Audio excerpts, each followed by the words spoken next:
तो उनके पाकिस्तान के 2 सैनिक आए आकर के हमारे जवानों के शरीर के अंदर गोलियां दागने लगे।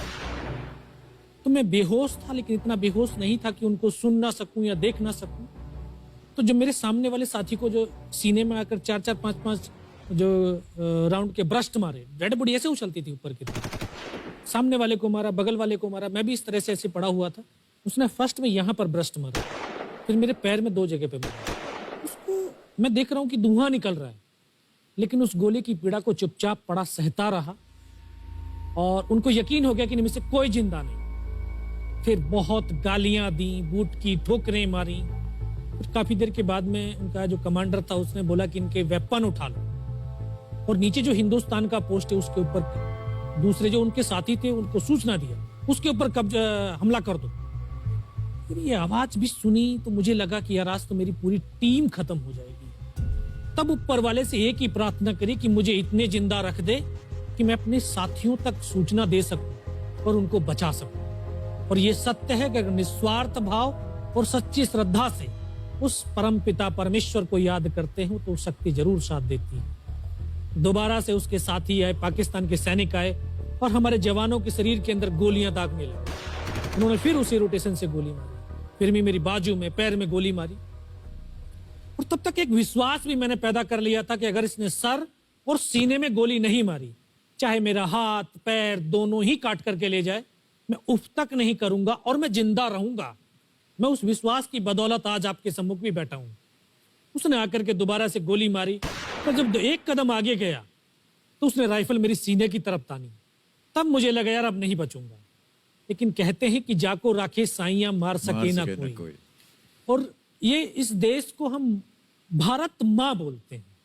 जब तो बच्चे थे एहसास नहीं था, आज पता चलता है इसको माँ क्यों बोलते हैं, क्योंकि ये भारत माँ जैसा दायित्व और कर्तव्य का निर्वाह भी करती है। ये अपने बेटों की वीरता, शौर्य और पराक्रम को कभी दफन नहीं होने देती है। वाह क्या बात। तो शायद इस माँ भारती ने मुझे चुना होगा कि उसके बेटों ने जो शौर्य, वीरता और पराक्रम दिखाया उसको दुनिया तक पहुंचा सकूं। जब उसने गोली चलाई तो यहाँ पर पर्स में 5-5 रुपए के कुछ सिक्के भी थे। जब गोली जाकर के सिक्कों पे टकराई तो मुझे भी आभास हुआ कि तो मर गया हूं। पाकिस्तान का दूसरा सैनिक आया, उसने आकर के मेरा AK-47 उठाया और वापस मुड़ा तो उसका पैर मेरे पैर से टकराया हो। तब मुझे लगा कि यार मैं तो जिंदा हूं। तब मेरे पास एक हैंड ग्रेनेड था, मैंने उसको पिन निकाली और उसके ऊपर ऐसे फेंका तो कोट के अंदर हुड लगे हुए, हुड के अंदर वो गिरा जी। उसने तुरंत पीछे की तरफ मुड़कर देखा, पीछे तो कोई मूवमेंट था नहीं। तो जब तक वो ग्रेनेड को निकाल पाता ग्रेनेड फट गया, यहाँ से उसका पूरा सर उड़ा और वो हमारे ऊपर आकर के गिरा।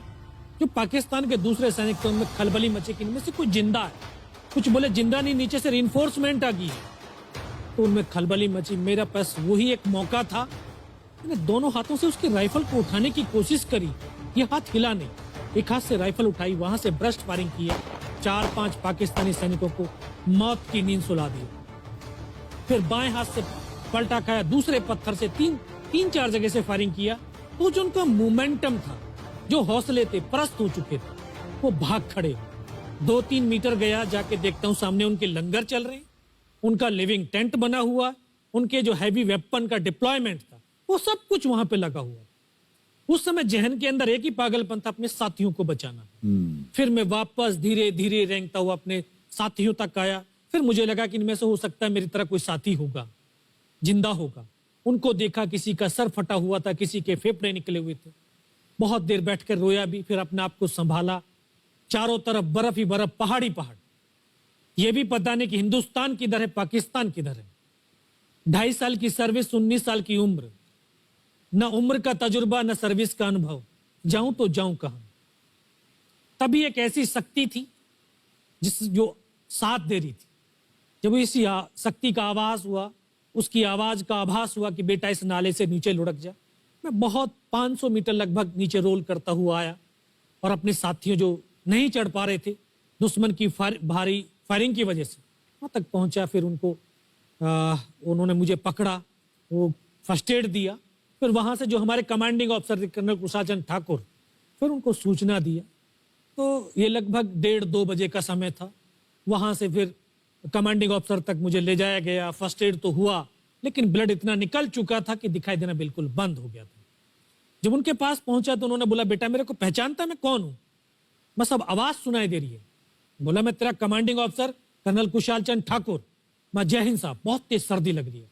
तो उनका जो लिविंग टेंट था उसमें के अंदर लेटाया, 3-4 स्टॉप जलवाए, थोड़ी सी गर्मी महसूस हुई। मैं कहा, साहब थोड़ा सा पानी पिला दो।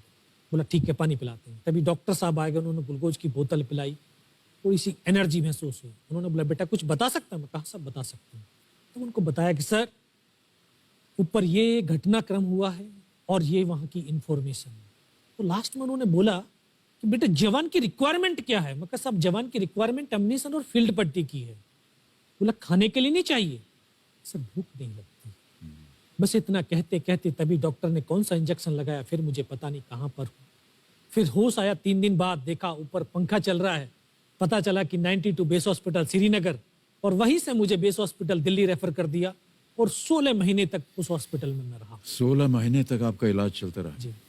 और वहीं पर हॉस्पिटल में ही मुझे पता चला कि 15 अगस्त 1999 को जब ये परमवीर चक्र का जो अनाउंसमेंट हुआ, तो वो वहां पर ही मुझे पता चला। या सर।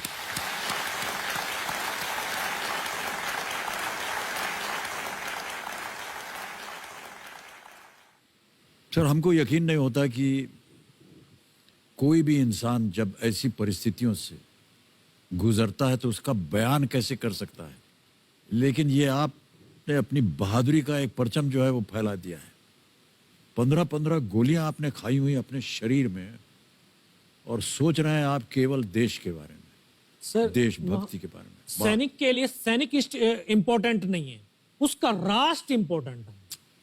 वो रहे ना रहे, लेकिन उसका राष्ट्र रहना चाहिए।